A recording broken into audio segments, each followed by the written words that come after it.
This is a story I heard from Rabbi Avram Shor Shlita Zayin Gesund on the yard side of the Beis Yisrael the Ger Rebbe. But I think the story is amazing, and every time I hear it, I feel more and more like connected to what is wrong with my brain that I would never do this. So he was, before he was Rebbe in Poland, the Beis Yisrael, who became the Beis Yisrael, who became the Ger Rebbe, and everybody knows his sharfkeit, his holiness. Nobody more sharp and holy than the Ger Rebbe, the Beis Yisrael.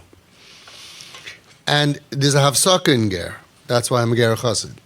You got a good Havsaka. And he was outside and he sees a Yid, a Machal Shabbos. Now ask yourselves, what would you do? And we think, if you're not so holy, then you go, hey, Joe, what's up? But if you're really holy, then, how can I look at it? It's the holiest I am ever going to be is on Yom Kippur. So for sure, I'm not going to be able to look at him and greet him. And the Beis Yisrael went over to him and started schmoozing. Schmoozing and schmoozing. How are you? What's doing? No sharfkeit. And this is the first lesson. Sharp lines, criticism. Everything we do is only if it works. So the Beis Yisrael was very sharp. He said many things to people. I have many, many stories. What would we do? We would feel like, I'm so holy. I don't have time.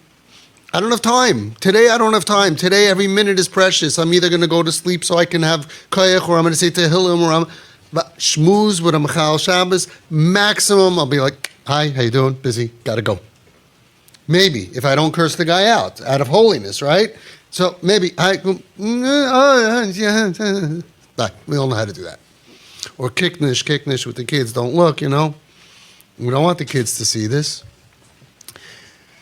Maybe I'll be nice to him. Maybe I'll say, I'd love to see you. I didn't see you in so long. I'm a little busy now. Can we speak tonight? Can we speak tomorrow? How about we go out to eat? Anything wrong with that? Fine. Beis Yisrael schmoozed with him. Listen to this. If I didn't hear it with my own eyes from Rabbi Avram Shor Shlita, I would never believe it. He schmoozed till after Yom Kippur. He missed Mincha. He missed Ne'ilah. He missed Mariv. He gave up his whole rest of Yom Kippur to schmooze with him, because maybe if I'm going to just schmooze, what did he schmooze about? It wasn't Musar, it wasn't Torah. Schmoozing, what's doing, how's it going, what's your job? Pleasant. As if it's a Tuesday. Schmoozed with him, why? Because maybe then I'll develop a relationship, and maybe through that I can bring him back home. My father, after the war, was he was by the Imre Amis in Poland as a Garabucher with the whole everything. And then 20-something years later, he went back to Eretz Yisrael. For the first time, he met the Beis Yisrael. And he went to Gezegens to say goodbye to the Beis Yisrael. 20 years later, a clean-shaven businessman. And he told the Beis Yisrael, you go in to say hello, and it was the first time he saw him. And then he went to say goodbye, and he said, I'm coming to say goodbye. He says, Shoin Zeit aheim zu gehen. It's time to go home. Beis Yisrael looked at him and said, this is Taka Shoin Zeit aheim zu kimmen. It is about time that you come back home. And he reeled him back in. He knew how to say what to say.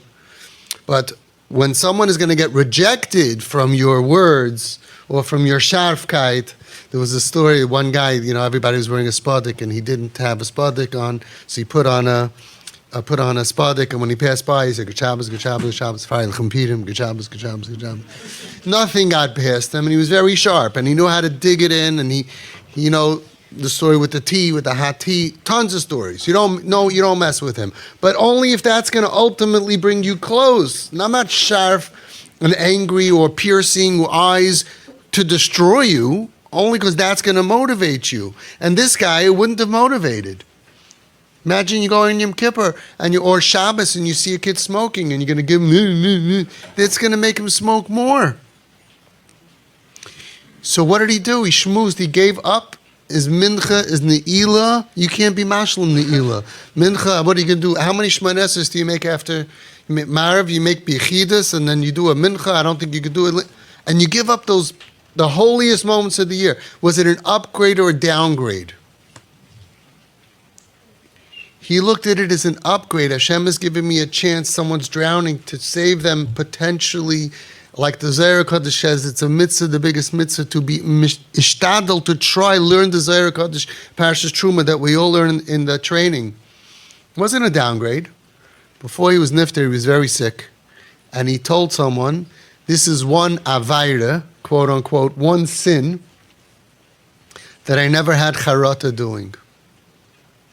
I never regretted that sin from many years ago. And then he added, even though I didn't accomplish anything. If I would tell you I gave up my Yom Kippur, like the famous story of Rabbi Ronnie Greenwald, Zichrono Livracha, a beautiful story, they went to a hotel program, and then right before Kol Nidre, a car pulled up with a bunch of ex-frum kids who were looking to run away from Yom Kippur. So they went to some random hotel, I think in Piscataway, New Jersey or something. Turns out there was a Yom Kippur program there. And as they walked in, and they already paid, so they're stuck, and there's like the last thing in the world they expected to see was a bunch of Jewish people with machzorim and talesim. And Rabbi Ronnie Greenwald, I could say, Schusa Yagan Aleinu, a legendary, spent most of his Yom Kippur outside of shul, schmoozing with them while they were eating, and they were drinking beers, and they were going swimming, boys and girls, in order to create a connection to bring them back. So if I gave up my Yom Kippur when I was 30, when I was 100, I said, let me introduce you to Dairis that came back from that investment. Children, Einikoch, Irenikoch, Atoizinta, like Rabbi Gamliel Rabinovich said, every time you're working on a Jew, you have to look at him as 1,000. You bring him close, you're bringing 1,000 offspring close. Because his father came here after the Holocaust alone. And when his father passed away, there was 1,000 offspring. He told me, and I saw it was printed recently, he told me, Avi pointed at me, Atoizinta. You're nice to a Jew, you're being nice to 1,000 offspring. You're merachek, what are you doing here? How come you do this? Don't come here, don't be here. You're being merachek, rejecting 1,000 neshamas. That's how important our work is that we're doing. So I would say, look at these 1,000 people I brought back. It was a good investment. Everybody, sure, he gave up 5 hours of Yom Kippur. He didn't get the account. And he said, I still don't regret it, because we're not here to live for ourselves. We're here to save. And he saved many, and we will save many, your kids and your kids' friends. But you have to have the right perspective. Hashem was sending him an opportunity. Hashem was sending him a chance. And you get schar, and look at the Zohar Kodesh for trying, and the shmira for your children and grandchildren. That's what we're doing over here. We're trying to bring back the lost souls and to realize the opportunity. And if you do it all year, you could take Yom Kippur off. It's okay. But we have to do it all year. Friday night, everybody should go outside to the parks, to the lakes. That's where they are. There's 1,000 of them. It's 100,000 of us. But we shouldn't be angry at them. We should sing with them and hug them.